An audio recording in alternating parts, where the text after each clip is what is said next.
श्रीजुक्त कन्हई चरण डांग महोदय को अनुरोध करी से ससम माने आम राज दरबार को आसवा हेबे समस्त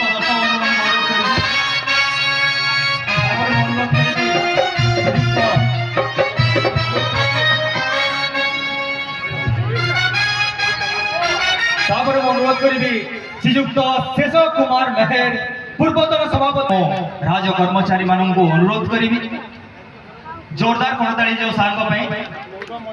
जोरदार करताली गोटे हो जाऊ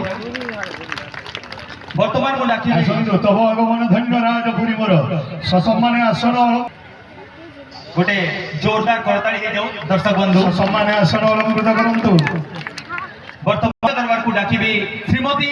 पद्मलया प्रधान जिला परिषद जोन 2 महोदय गोटे जोरदार करताली हो जाऊ अनुरोध करी श्रीजुक्त नीलाचल भोई गोटे जोरदार करताली हो जाऊ सभापति ए कमिटी अनुरोध करी से ससम माने आम राजदरबार को उपस्थित एवं गर्वित तेणु जितेन्द्रिय सर्वप्रथम अतिथि मानू